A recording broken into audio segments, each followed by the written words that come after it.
Assalamualaikum warahmatullahi wabarakatuh. Perkenalkan, nama saya Adliansyah, NPM 2431101, kelas SI 24B. Di sini saya akan mempresentasikan Designing Better Software atau prinsip dan pola yang harus diketahui oleh developer. Langsung saja kita ke slide yang pertama. Designing Better Software, prinsip dan pola yang harus diketahui developer. Dalam dunia pengembangan perangkat lunak yang harus terus berkembang, kemampuan untuk merancang sistem yang kuat dan mudah dipelihara adalah keterampilan yang tak ternilai. Presentasi ini akan memandu Anda melalui prinsip dan pola desain fundamental yang harus diketahui setiap developer. Mengapa desain perangkat lunak itu penting? Yang pertama, kerugian akibat kode buruk. Kualitas kode yang buruk dapat mengakibatkan kerugian global hingga ratusan miliar dolar per tahun. Melalui biaya pemeliharaan, perbaikan bug, dan keterlambatan proyek. Peningkatan kualitas efisiensi. Desain yang baik membuat kode lebih mudah dipahami, dikembangkan, dan dipelihara. Mempercepat pengembangan, serta mengurangi risiko bug dan technical debt. Prinsip desain utama, yaitu solid. Single Responsibility Principle, yang disingkat SRP. Setiap kelas harus memiliki satu dan hanya satu alasan untuk berubah, memastikan fokus yang jelas pada satu fungsional. Kemudian Open atau Close Principle, yang disingkat OGP, entitas perangkat lunak harus terbuka untuk perluasan tetapi tertutup untuk modifikasi, memungkinkan penambahan fitur tanpa mengubah kode yang sudah ada. Kemudian yang ketiga, Liskov Substitution Principle, yang disingkat SLP. Liskov Substitution Principle. Objek-objek dalam program harus dapat diganti dengan instance dari subtype mereka tanpa mengubah kebenaran program. Kemudian yang keempat, Interface Segregation Principle. Klien tidak boleh dipaksa untuk mengimplementasikan antarmuka yang tidak mereka gunakan. Gunakan banyak antarmuka spesifik daripada satu antarmuka umum. Kemudian, Dependency Inversion Principle. Modul tingkat tinggi tidak boleh bergantung pada modul tingkat rendah. Keduanya harus bergantung pada abstraksi.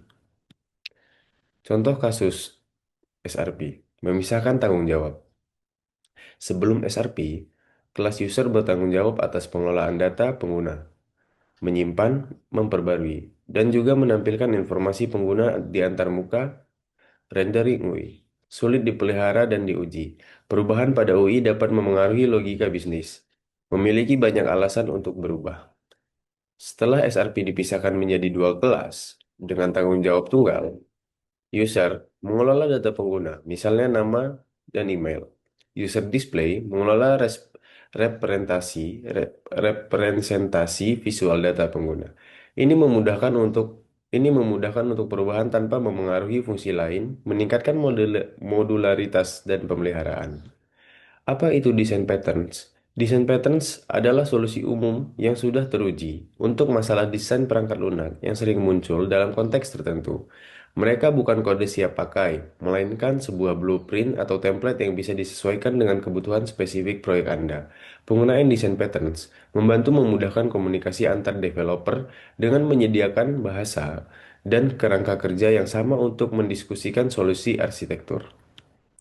Kategori pola desain. Yang pertama, creational patterns berfokus pada cara membuat objek, memberikan fleksibilitas dan reusabilitas dalam proses instansiasi. Yang pertama, singleton. Yang kedua, factory method. Yang ketiga, builder. Yang kedua, structural patterns membahas cara menggabungkan kelas dan objek menjadi struktur yang lebih besar dan efisien, menjaga struktur tetap fleksibel. Ada adapter, bridge, dan dekorator. Yang ketiga, behavioral patterns menjelaskan cara objek berinteraksi dan berkomunikasi satu sama lain, mengelola algoritma, dan penugasan tanggung jawab. Yang pertama ada observer, strategi, dan komen. Contoh pola singleton pattern memastikan uniknya sebuah instance. Singleton patterns memastikan bahwa sebuah kelas hanya memiliki satu instance di seluruh aplikasi dan menyediakan titik akses global ke instance tersebut. Contoh penggunaan yang umum meliputi koneksi database manager, konfigurasi aplikasi pencatat, dan log atau logger, Tujuan utamanya adalah untuk memudahkan pengelolaan sumber daya yang harus unik dan mencegah konflik atau penggunaan berlebihan. Manfaat menggunakan prinsip dan pola desain. Reusabilitas. Kode yang dirancang dengan baik dapat digunakan kembali di berbagai proyek, menghemat waktu dan upaya pengembangan. Fleksibilitas membuat sistem lebih mudah beradaptasi dengan kebutuhan yang berubah atau penambahan fitur baru tanpa perombakan besar. Kemudian, standarisasi menyediakan bahasa dan pendekatan yang umum, memudahkan kolaborasi tim dan pemahaman kode. Yang terakhir, efisiensi menghindari penemuan ulang, solusi yang sama berulang kali, sehingga meningkatkan produktivitas dan kualitas. Tantangan dan tips praktis. Jangan memaksakan pola, gunakan pola yang hanya jika memang diperlukan dan sesuai konteks. Over-engineering bisa lebih merugikan daripada menguntungkan. Refactoring rutin. Lakukan refactoring secara teratur untuk menjaga kualitas desain dan mengatasi technical debt sebelum menumpuk. Kemudian pembelajaran bertahap. Pelajari pola dan prinsip secara bertahap dan aplikasikan pada proyek nyata untuk pemahaman yang lebih baik. Yang terakhir, gunakan dokumentasi. Manfaatkan dokumentasi dan contoh kode dari pola yang ada sebagai panduan untuk implementasi yang benar. Kesimpulan dari desain yang baik membawa kesuksesan. Investasi jangka panjang, menguasai prinsip dan pola desain adalah investasi jangka panjang untuk setiap developer. Kemudian, memulai dari yang sederhana. Mulailah dari prinsip sederhana, terus kembangkan dengan pola yang tepat sesuai kebutuhan. Lalu, fasilitasi kolaborasi kode yang terstruktur baik memudahkan pengembangan, pemeliharaan, dan kolaborasi tim. Fondasi kesuksesan. Jadikan desain perangkat lunak sebagai fondasi kesuksesan proyek Anda, bukan sekedar tambahan. Sekian dari saya ucapkan terima kasih.